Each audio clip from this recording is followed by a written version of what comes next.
Olá a todos, meu nome é Renata Araújo Amariz, eu sou discente do Programa de Pós-Graduação em Agronomia e Produção Vegetal, sou orientada do professor Ítalo Luciano Cavalcante e vou apresentar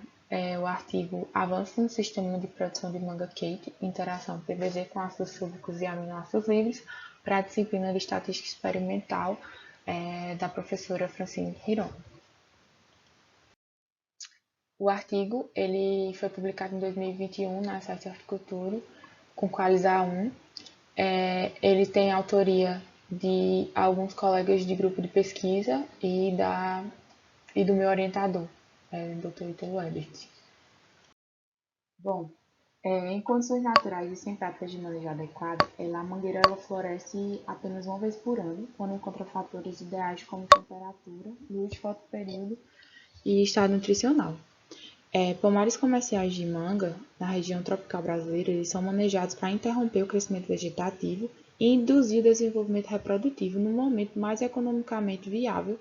através de manejos da poda, irrigação, fertirrigação, da maturação de brotos, do uso de bioestimulantes e reguladores de crescimento, como o paclobutrazol, PBZ. O PBZ ele é um regulador de crescimento que inibe a biossíntese de giberelina, com efeito na mangueira para a síntese de carboidratos, amido, zeatina e ribosídeo de zeatina. A dose adequada do PBZ ela pode aumentar a porcentagem de floração, mas doses muito elevadas podem causar compactação das panículas e, com isso, aumentar a expressão de doenças como a malformação. As doses de PBZ, geralmente, elas não são aplicadas de forma adequada, porque não são considerados resíduos a aplicações anteriores, podendo causar uma menor eficiência. Dessa forma, o PBZ ele tem baixa, além disso, o PBZ ele tem baixa mobilidade no solo,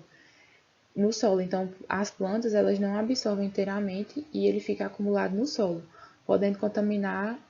águas superficiais e subterrâneas.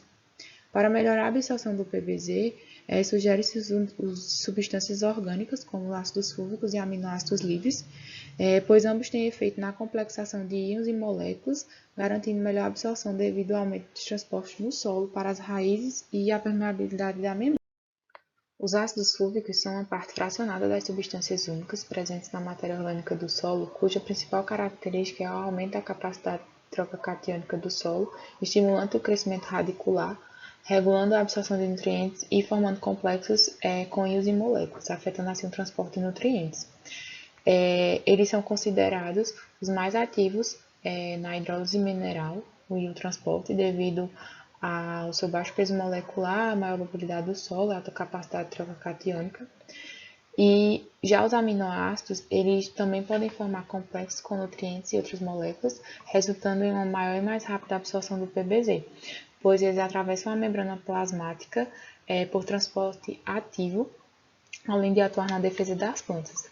A interação entre as substâncias orgânicas e as espécies de plantas, especialmente na manga, ou o efeito do solo e do clima na absorção do PBZ, eles constituem uma lacuna na literatura científica. Dessa forma, destaca-se a importância desse estudo. Dessa forma, o objetivo do trabalho foi estudar a eficiência dos ácidos fúlvicos e dos aminoácidos livres na potencialização do efeito do PBZ no manejo de floração da manga Kate cultivada no semiárido tropical. Foram utilizadas mangueiras da cultivar Kate com 2 anos e meio, com tamanho uniforme e vigor no seu primeiro ciclo de produção, tendo o experimento sido realizado em 2017 a 2018 no pomar localizado na cidade de Cabrobó, no estado de Pernambuco, no Brasil. E o experimento ele foi realizado em 2 pomares com mesmas características de manejo e de cultivo, e as plantas estavam espaçadas em 4x2. As plantas foram irrigadas diariamente via sistema de gotejo, com 4 emissores por plantas, e o fluxo de cada emissor era de 2 litros por hora. O manejo nutricional foi realizado via fertirrigação, conforme demanda da cultura, e de 60 a 90 dias após a aplicação do PBZ, a redução da lâmina de água foi realizada a partir considerando 50% da evapotranspiração da cultura. Foi realizada uma poda adicional aos 27 dias após a aplicação do paclobutrazol para manter cada árvore com 100 brotos. O delineamento experimental utilizado foi o de blocos casualizados, utilizando-se 2 áreas, 5 blocos e 4 repetições, contendo 4 tratamentos, o T1 com PBZ mais água, considerado controle, o T2 PBZ mais ácidos fúlvicos, o T3 PBZ e aminoácidos livres, e o T4 PBZ, ácidos fúlvicos e aminoácidos livres. A fonte de PBZ utilizada foi o cutar, sendo cada planta recebido 2 gramas de PBZ, e para aminoácidos e ácidos fúlvicos foi utilizado aminoagromol e aminoplus, sendo que cada planta recebeu 5,28 gramas de ácidos fúlvicos e 1,92 gramas de aminoácidos. As variáveis analisadas foram carboidratos solúveis totais, aminoácidos, proteínas solúveis e gibberelinas, conforme as metodologias, sendo realizadas coletas para caracterização do pomar, aos dia 20 de novembro de 2017, e aos 10, 20, 30, 60, 90, 120 e 150 dias após a aplicação do PBZ, entre as 10 e 11 horas.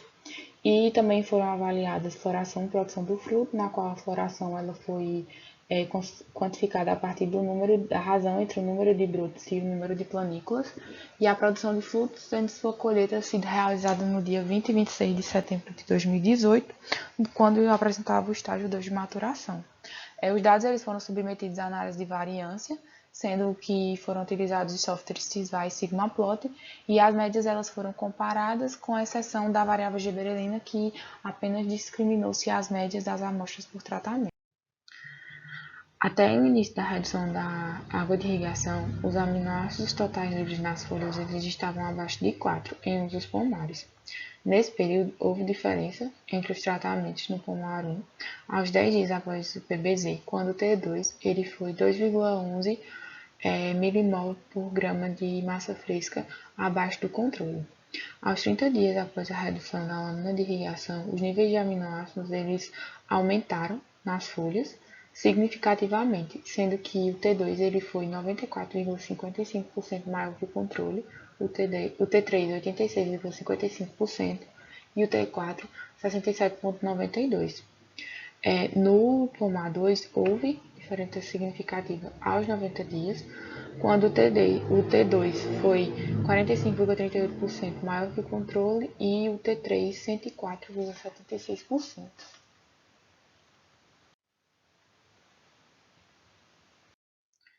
Durante a fase de maturação do broto, os níveis de proteína eram baixos, mas com o aumento da redução da lâmina, ele aumentou e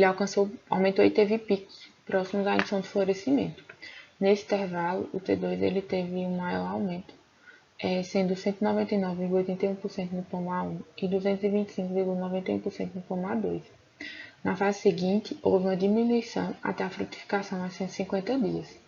Só houve efeito significativo entre os tratamentos aos 90 dias após a aplicação do PBZ no pomar 2, quando o T2 foi 44,60% acima do controle, mas houve diferença significativa entre as datas. Durante esse período avaliado, é possível observar um dado semelhante de distribuição em ambos os pomares para todos os tratamentos, sendo que eles variaram apenas em intensidade. Para a variável carboidrato, pode-se observar que os níveis eles aumentaram com as aplicações de PBZ, com distribuição inicial dos dados distinta entre os tratamentos, e que o T1 e o T2 eles tiveram aumento máximo aos 20 e 30 dias no pomar 1 e pomar 2, respectivamente, enquanto que os maiores picos para o T3 e o T4 eles foram aos 10 no pomar 1 e aos 20 no pomar 2. Para a variável gibberelina, observa-se que da caracterização do pomar 10 dias após a aplicação do PBZ, houve um aumento de gibberelina para a maioria dos tratamentos no pomar 1 e para T4 no pomar 2, mas não poderia ser atribuído ao PBZ. Pelo contrário, significa que o PBZ ainda não tinha sido totalmente translocado para as partes da planta, onde ocorreu a síntese de gibberelina em quantidades maiores, e as plantas continuaram a produzi-la. Pode-se inferir que o T2 ele promoveu uma translocação mais rápida do PBZ para os órgãos de síntese da gibberelina do que os outros tratamentos, pois ele foi 16,35% menor para o T1, 21,59% menor que o T3 e 7,99% menor que o T4, enquanto que no pomar 2 ele foi 16,63% menor que o T1, 13,63% menor que o T3 e 31,63% menor que o T4. Para a floração, observa que aos 126 dias, os tratamentos eles não tiveram um efeito significativo, revelando que não houve nem atraso nem antecipação dessa floração, sendo que no POMA 1, o T2 ele forneceu 33,47% mais floração que o T1, 34,49% mais do que o T3 e 28,81% mais do que o T4, e enquanto que no POMA 2 o T2 ele foi superior 83,98% ao T1, 70,74% ao T4, e ele não foi, ele foi considerado semelhante ao T3, ele foi 49,82% maior. Em relação à malformação, o T4 ele resultou em uma maior incidência de malformação no POMA 1, entretanto, este evento ele não se repetiu no POMA 2. Para a produtividade, no POMA 1, as árvores submetidas ao T2 eles produziram cerca de 8 toneladas a mais do que o T1 e 10 para o T3, enquanto que no POMA 2 a superioridade do T2 foi de 7 toneladas por hectare para o T3 e 8 toneladas por hectare para o T4. Embora a superioridade do T2 sobre os demais tratamentos não foi significativa com o T4 no POMA 1 e com o T1 no POMA 2, houve diferença numérica, de forma que ele foi superior ao T4 em 3,5 toneladas por hectare no POMA 1 e 6 toneladas por hectare no POMA 2 em relação ao T1. Alguns estudos apontam aumento de níveis de aminoácidos nas folhas durante o estresse hídrico devido à degradação de proteínas por enzimas proteolíticas para aumentar o potencial osmótico. Dessa forma, plantas com T2 eles atenuaram ainda mais os efeitos adversos da redução da lâmina de irrigação, principalmente no POMA 1, onde houve aumento dos níveis de aminoácidos e degradação de poucas proteínas. O aumento nos níveis de carboidratos durante a maturação da parte aérea ocorreu pela ação do PBZ por meio da supressão das giberelinas, bem como pelo uso de sulfato de potássio, que aumenta a relação potássio-nitrogênio, restringindo o crescimento vegetativo. Cavalcante e colaboradores de 2018, eles descrevem resultados semelhantes ao estudar a maturação do broto da manga palma. Os autores eles concluem que a concentração de carboidrato, potássio e a produção de frutos ela depende da estratégia de maturação. De forma geral, durante a floração, o presente estudo ele destaca uma diferença entre a velocidade e os dados de tempo entre os tratamentos diferentes. E o T1 e o T2 eles demoraram 10 dias a mais para decair a concentração de carboidratos em relação ao T3 e T4, demonstrando que eles acumularam mais carboidratos durante a fase de maturação do fruto. Esses resultados eles são indicativos de maior eficiência na absorção do uso de PPC, condicionado especialmente ao T2, no acúmulo de carboidratos, que pode ter contribuído para uma maior porcentagem de floração do deste tratamento. A maior velocidade de absorção do PBZ, condicionada por T2, foi provavelmente devido à sua movimentação mais rápida no solo, promovida pelas substâncias úmicas, que absorvem a molécula numa interação reversível, permitindo que elas se desliguem para expressar o efeito na supressão das giberelinas. Essa interação ela ocorre principalmente com os ácidos fúlvicos, por eles serem a fração mais bioativa das substâncias úmicas, devido a menor massa molecular, maior superfície específica e densidade de carga.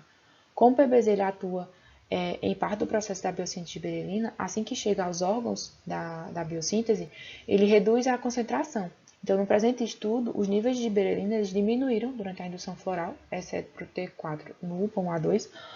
o que é necessário devido ao antagonismo entre alta de berelina e floração. Embora no POMA os tratamentos apresentem uma ligeira diferença em relação ao controle durante a indução floral, deve-se dar atenção aos tratamentos T3 e T4 que apresentaram picos de giberelina acima de 24% em ambos os pomares, enquanto que o controle foi de apenas 23%. Esses picos eles geram energia de espécies devido ao crescimento vegetativo, reduzindo as reservas de carboidrato para a floração e posterior produção de frutos. Segundo o Caro e colaboradores de 2015 destacaram que os carboidratos eles são fontes essenciais de energia para órgãos de crescimento e aumento da massa seca e são bastante necessários para a floração. Por isso, é fundamental reduzir o consumo de energia da planta e manter níveis ideais de carboidratos para a floração. Apesar dos excelentes resultados para a floração com ácidos fúlvicos no T2, o mesmo não ocorre com ácidos fúlvicos combinados com aminoácidos no T4,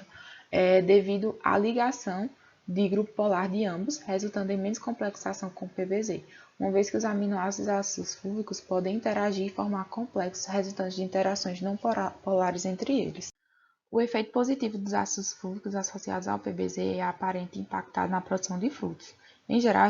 essa associação inibiu a biossíntese de berelina e estimulou outros fatores importantes, como a manutenção dos níveis de aminoácidos, proteínas e carboidratos, destacando que as árvores do T2 teve uma drástica redução de carboidratos e aminoácidos na florada plena e na frutificação, combinando uma maior produtividade. Embora as árvores do pomar 1 tivessem maior floração do que o pomar 2, isso não se repetiu para a produção total, pois o manejo permaneceu o mesmo, independentemente da porcentagem de floração. E, teoricamente, uma floração maior requer mais insumos para atender ao potencial de fixação e desenvolvimento dos frutos. Assim, no pomar 2, havia uns mais eficientes de fotoassimilados para a carga floral estabelecida, especialmente para o T2, que teve 77,14% de floração e produziu 43,88 toneladas por hectare. É fundamental inferir que os níveis de carboidratos no pomar 1 foram maiores que o pomar 2 durante a fase de maturação dos rebentes,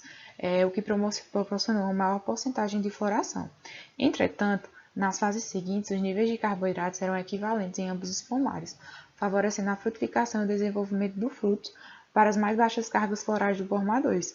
Como as árvores do pomar eram de tamanho uniforme, com aproximadamente 100 galhos por árvore, a relação fonte-dendo eram mais intensas. Assim, conclui-se que os ácidos fúlvicos, aminoácidos livres ou ambos, afetam a ação do PBZ em manga quente, e que a adição de ácidos fúlvicos ao PBZ melhora sua eficiência ao inibir a biossíntese de berelina no momento mais adequado, mantendo níveis de carboidratos, proteínas e aminoácidos, floração uniforme e, consequentemente, proporcionando maior rendimento na manga quente. E, portanto, ele pode ser recomendado para o cultivo de manga nas condições semiárido tropicais. Bom, era isso e muito obrigada.